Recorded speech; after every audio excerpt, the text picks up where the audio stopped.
Vector algebra में हम multiplication की बात करें अगर, तो दो वेक्टर्स को हम दो तरीके से मल्टीप्लाई कर सकते हैं। एक तो कहलाएगा अपना डॉट प्रोडक्ट,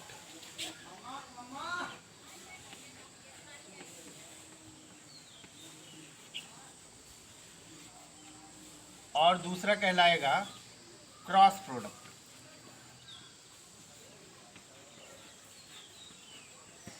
अच्छा, ये जो डॉट प्रोडक्ट है इसको हम स्केलर प्रोडक्ट भी कहते हैं,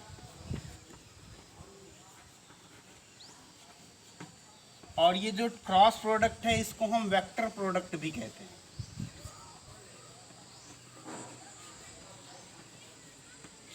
ध्यान से देखें, इनके नाम से ही अपने को थोड़ी सी आइडिया अपने को थोड़ा सा लग रहा है। क्या आइडिया लग रहा है?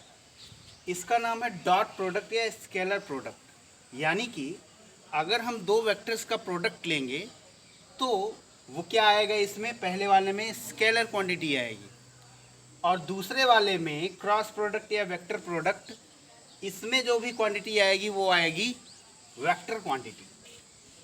तो पहले हम एक एक को पढ़ेंगे, डॉट प्रोडक्ट को अलग पढ़ेंगे और क्रॉस प्रोडक्ट को अलग पढ़ेंगे। बेसिकली अगर हम कोई नंबर को ऐसे लिखें 2 मल्टीप्लाइड बाई 3, इसका भी मतलब हो गया 6।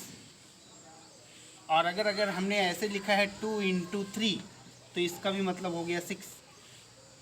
लेकिन अगर हम वेक्टर के बारे में बात करेंगे तो वेक्टर में ए वेक्टर बीच में डॉट लगाओ और ए वेक्टर बीच में क्रॉस लगाओ, इन दोनों का मतलब बिल्कुल डिफरेंट हो जाता है।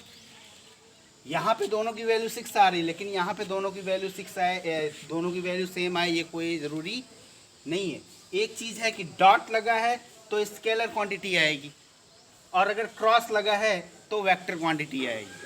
तो आगे आइए कैलकुलेट करते हैं क्या क्या डॉट प्रोडक्ट में क्या होता है और क्रॉस प्रोडक्ट हम कैसे निकालते हैं। एक एक को हम देखेंगे। तो सबसे पहले हम देखेंगे डॉट प्रोडक्ट निकालते। अगर कभी भी दो वेक्टर्स दिए हैं अपने को, ए वेक्टर और बी वेक्टर, दोनों के बीच में कुछ एंगल है थीटा, तो इनका जो डॉट प्रोडक्ट डिफाइन होता है, ए वेक्टर डॉट बी वेक्टर, इनके बीच में डॉट लगा है, इसको डिफाइन करा जाता है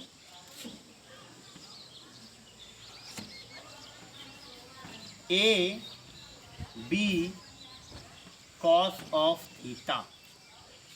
ए क्या है? ए है magnitude of a vector, b क्या है? मैग्नीट्यूड ऑफ बी वेक्टर, और थीटा क्या है? Angle between a vector and b vector. ठीक है। डॉट प्रोडक्ट की कुछ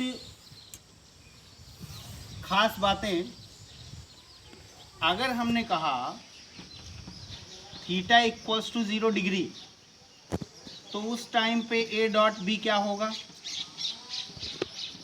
ए dot B simply mod of A into mod of B.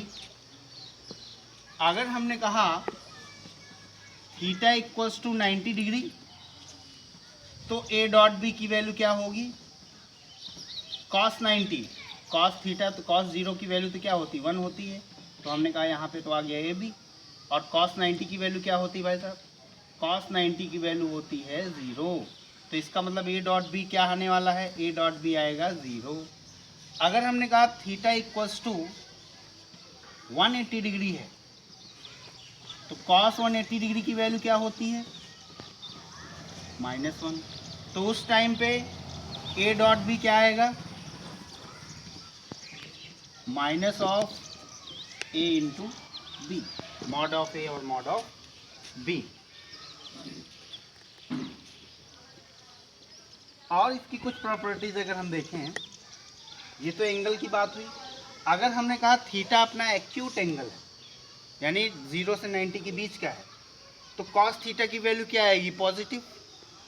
और अगर ऑब्ट्यूस है, यानी 90 से 180 के बीच का है, तो डॉट प्रोडक्ट की वैल्यू क्या आएगी?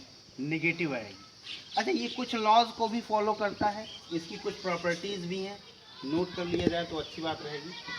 कभी भी अगर अपने को ऐसा लिखा है ए डॉट बी, अगर मैं इसको ऐसे भी लिख दूं बी डॉट ए, तो भी कोई फर्क पड़ने वाला नहीं है।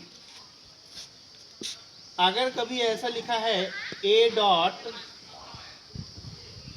B vector plus C vector, इसको इस तरीके से लिखा जाए A dot B vector plus A dot C vector, तो भी कोई दिक्कत वाली बात नहीं होगी।